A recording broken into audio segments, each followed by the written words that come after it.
And let's go straight across now to our West Asia Bureau Chief, Daniele Pagani, who's joining us live from Amman. Also joining us at this point is Amichan Stein, diplomatic correspondent with Israel Can TV. Appreciate very much both of you joining us. Daniele, if I can come to you first. A lot has been said over how Iran and Iraq are expected to respond to that airstrike. Give us a better sense of your assessment of where Iran stands at this point and what the next few hours or days might look like. The first thing that we have to assume, and we can assume, is that sooner or later Iran is forced to react. This is a kind of killing to which a country like Iran cannot just simply not react.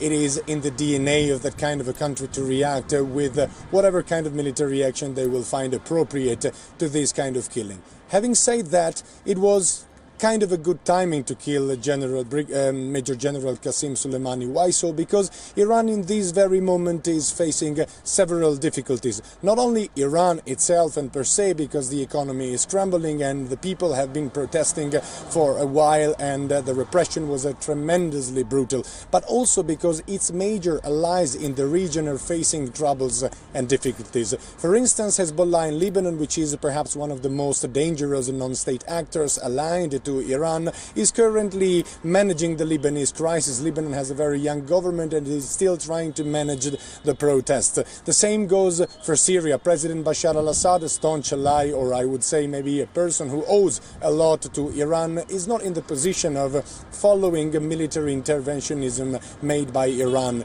because Syria is getting out of a very difficult military crisis, of a terrible war, and his power, the leverage of power that he has in Syria, is not strong enough to convince the country to follow Iran in perhaps a war. Hence, Iran is a bit isolated, whereas the Arab allies and also Israel clearly are very much on board with this action, maybe not openly, but definitely they are on board with the killing of these generals. So yes, Iran will definitely react, but no, it won't be easy for Iran to react and to wreak havoc around the region. Clearly, the situation is definitely fragile and we will need to see what and how it develops. Iran will take time to react. They never react quickly. It's not something that they would do out of anger. They will retaliate very cleverly and in a very targeted manner, I would say.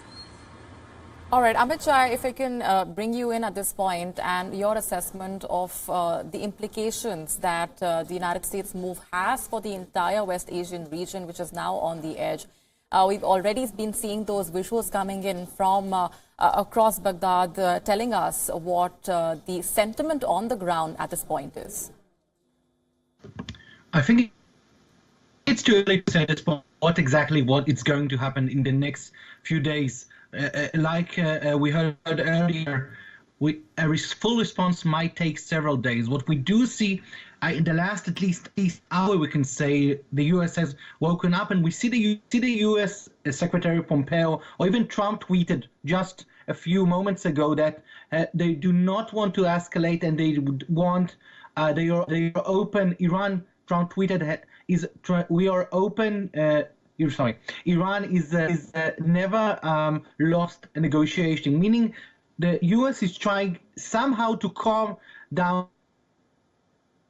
at this point. But the big question, I think, at this point is what's going to happen with the U.S. presence in Iraq, because we see the Iraqi government saying this was an unlawful strike against a target inside Iraqi area. We see a lot of U.S. citizens evacuated from Iraq. We see the oil workers in the north also evacuated, in the north and in the south, evacuated from the area. So the big question, I think, is did Soleimani get his wish, meaning that the U.S. might leave Iraq at the end after this event? So this is a very big question, what will happen. The big other question, of course, is what will be the U.S. response regarding the the Iranian response to Soleimani killing. This is a huge question, but like you said, I think we should wait a bit until we get an idea what will be happen. From here, Israel, the view, by the way, at this point, yes, there is heightened security. Yes, for example, the northern region, where usually a few times in the last year, rockets were fired to this area, for example, a tourism area, a ski area, now is closed because of fear Iran might retaliate to this area. But still, they do not know here what is going to happen.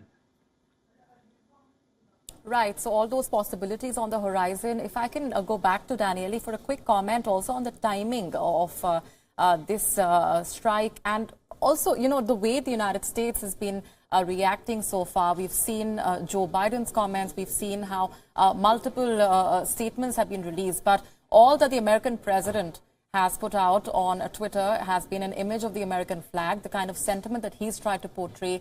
Given that this is election year, the United States experts also saying that this is a move that perhaps the consequences of this move were not calculated well enough. Definitely yes. Probably this was a very bold move, but as I said, and I kind of stand by what I said, there was no better time to do this than now, because Iran is in difficulties. It has no military might, it has no more money, the economy is shrinking, the people are less and less eager to get on with another war, to spend other money and other lives all across the region. Many Iranians would like actually the government to focus more on internal matters and to try to solve economic problems. But clearly there will be a reaction. President Donald Trump made a very strong decision. He will have to be sort of held accountable, at least politically speaking, when it comes to the Congress. There was no congressional authorization for these, and many within the American political scenario did not agree with this, because yes, this is a very bold move. This is a major move. If I may say, I can consider this move perhaps the most significant military action happened in West Asia at the hands of the Americans after the invasion of Iraq in 2003. I think that's the magnitude of what we are seeing. So a reaction will be expected.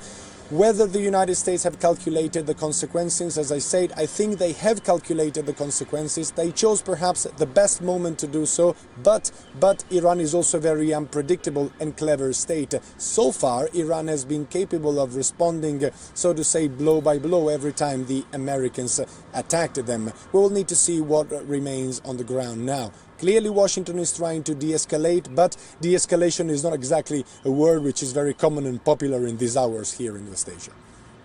All right, we're going to leave it there for the moment, though. Daniele Pagani and Amichan Stein, appreciate very much joining us on the broadcast with all of those perspectives. We'll, of course, keep a close eye on all the latest coming in on that front.